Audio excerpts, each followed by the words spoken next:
A revolução na música brasileira aconteceu em 1958, com a gravação da música Chega de Saudade por João Gilberto.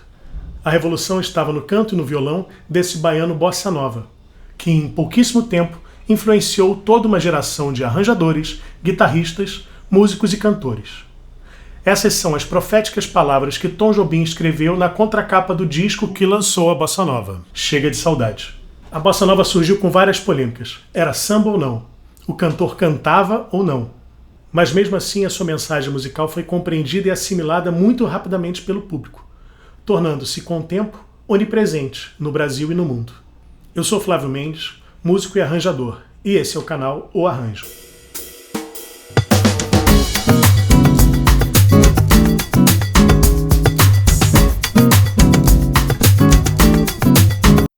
Tudo era diferente. A batida constante do violão decantava os instrumentos de percussão do samba. A orquestra executava uma frase e silenciava, sempre com muita economia. Os acordes, a harmonia, eram mais complexos. O cantor não exagerava em virtuosismos vocais. Parecia que estava falando de tão coloquial que soava. E tinha uma letra também coloquial, um linguajar simples. Rimava beijinhos com peixinhos, uma rima até então impensável para um poeta da envergadura de Vinícius de Moraes. Formou-se então, em torno da bossa nova, uma turma de jovens músicos, que viviam o presente, se importavam com o agora, mas que sugeriam um futuro ao mesmo tempo que ressignificavam o passado. Tom não considerava sua composição Chega de Saudade uma canção de bossa nova, mas sim um samba-choro em duas partes, uma forma tradicional da música brasileira. Jobim costumava dizer que só acreditava no novo de quem também soubesse fazer o velho. Você sai do samba-choro e entra numa outra levada, que eu acho que o Chega de Saudade é o ponto que explica isso, a diferença do antes para o depois.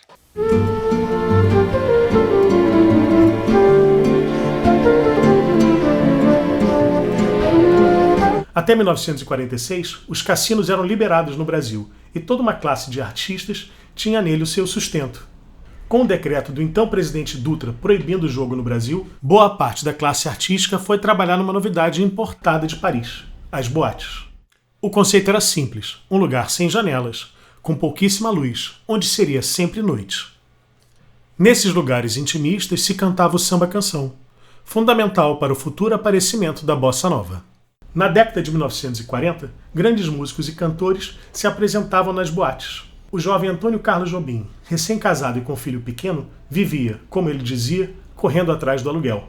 Para pagar as suas contas, tocava na noite, em diversas boates inferninhas. Aí fui trabalhar à noite para pagar o aluguel, competia com o aluguel sempre. O repertório era bolero, rumba, tchá-tchá-tchá, canção francesa, tudo.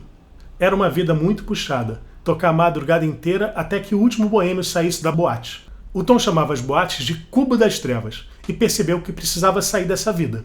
Conseguiu um emprego na gravadora Continental. Contratado como pianista, ele se envolveu com a nata da música brasileira. Pixinguinha, Ari Barroso, Dorival Caymmi, Braguinha, e se tornou uma espécie de pupilo de um dos maiores músicos e arranjadores do Brasil, Radamés Inhatli, a quem ele seria eternamente grato. E começou a compor com seu amigo de infância Nilton Mendonça, futuro parceiro dele em Desafinado e Samba de uma Nota Só. Em 1954, consegue seu primeiro sucesso com Teresa da Praia, parceria com Billy Blanco, que era um dueto entre dois dos maiores cantores da era pré-bossa nova, Lúcio Alves e Dick Farney. Então vamos a Teresa na praia deixar aos beijos do sol e abraços do mar.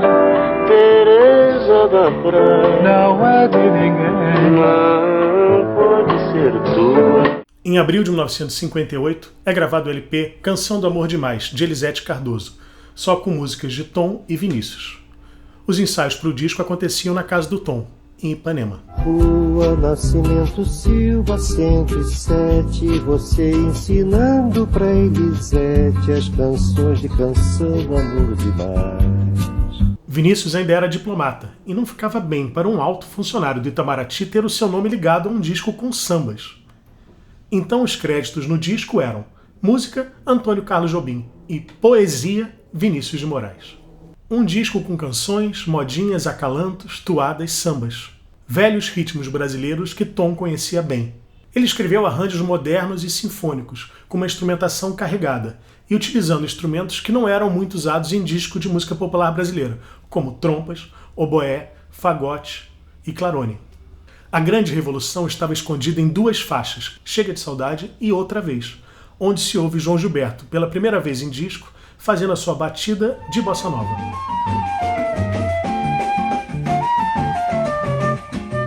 A divina Elisete Cardoso é uma das maiores cantoras de música popular brasileira. Mas não era uma cantora de bossa nova. João Gilberto até tentou mostrar para ela como ele estava cantando Chega de Saudade, adiantando e atrasando o ritmo da melodia. Mas, dizem, ela não se interessou. A verdadeira revolução veio mesmo quando João Gilberto pôde gravar Chega de Saudade do jeito dele. Tom Jobim já disse que Chega de Saudade não é uma canção de bossa nova, é mais próximo de um samba-choro, em duas partes. Ele conta que começou a compor baseado numa sequência antiga de acordes e foi construindo a melodia no violão. Tom seguia trabalhando nas suas músicas mesmo depois delas gravadas. Sempre estava mexendo na harmonia e às vezes até na melodia, e isso aconteceu com Chega de Saudade. A composição foi gravada por João com essa melodia nesse trecho. Tristeza e a melancolia que não sai. Mas nos últimos anos, Tom cantava assim o mesmo trecho. Tristeza e a melancolia que não sai. Como muitas músicas brasileiras mais tradicionais, antigas mesmo, uma parte da música é em tom menor, a outra parte no mesmo tom, só que em maior. Nessa música, há um casamento perfeito entre melodia e texto, a letra. Na primeira, em tom menor, a letra fala de uma mulher que se foi. Tristeza, sem ela não pode ser, que ela regresse, sofrer, sem ela não há paz nem beleza. Quando vai para o tom maior, parece que uma janela se abre, tanto pelos acordes como pelo texto. Que coisa linda, beijinhos na boca, abraços, carinhos sem ter fim. Tom Jobim formatou o som da bossa nova, a sua orquestração básica, nos 3 primeiros discos de João Gilberto, onde ele foi produtor e arranjador. Segundo Rui Castro, no livro Chega de Saudade, apesar de João Gilberto estar gravando seu primeiro disco, ele deu muito trabalho aos técnicos e músicos, sendo sempre muito exigente. Ele começou surpreendendo os técnicos pedindo um microfone para o violão e outro para a voz, quando normal, se o cantor se acompanhava ao violão, era se usar um microfone só. Em 6 das 12 faixas do disco, o acompanhamento é só o violão e o ritmo e às vezes a flauta do Copinha e o trombone do Maciel. Esses 2 músicos tocam na faixa Chega de Saudade, além do piano do Tom, bateria, percussão e um naipe de violinos, sempre usados com o máximo de economia. Isso é bossa nova. A forma desse arranjo é AB, sendo que cada uma dessas partes pode ser subdividida em 2 partes de 16 compassos cada, além da introdução de 8 compassos e a coda. A introdução, com flauta, violão e ritmo, lembra os antigos grupos regionais de cavaquinho e flauta, tem esse sabor antiguinho. Chega de Saudade sim, mas com um pé no que veio antes. A primeira parte do ar começa só com violão e ritmo. Depois tem a primeira intervenção de trombone, em notas longas. A segunda parte do ar continua com o contraponto do trombone, agora fazendo uma frase cromática descendente, ou seja, descendo de meio em meio tom. Sem ela não há paz, não há beleza, é só tristeza. No fim da parte A, tem uma intervenção da flauta e do piano, o piano fazendo os acordes de preparação para modular para o tom maior. Entram os violinos no acompanhamento, primeiro em uníssono, ou seja, todos tocando a mesma nota. Que coisa louca, pois há menos E depois num acorde em posição fechada, na região grave do instrumento. que os beijinhos que eu darei na sua boca, dentro Na segunda parte do B, volta a ser apenas violão e ritmo. abraços são de ser milhões de abraços, Com os violinos aparecendo na parte final, numa frase de notas longas, em uníssono e no agudo. A coda é com violão e ritmo, fazendo o fade out. que é pra acabar com esse negócio de viver longe de mim. Não quero mais esse negócio de você viver assim. Vamos deixar desse negócio de você viver sem Esse é o canal O Arranjo. Se você curtiu, dá um like, se inscreve no canal e até uma próxima. Muito obrigado. Para acabar com esse negócio de viver longe de mim, né? Quero mais esse negócio de você.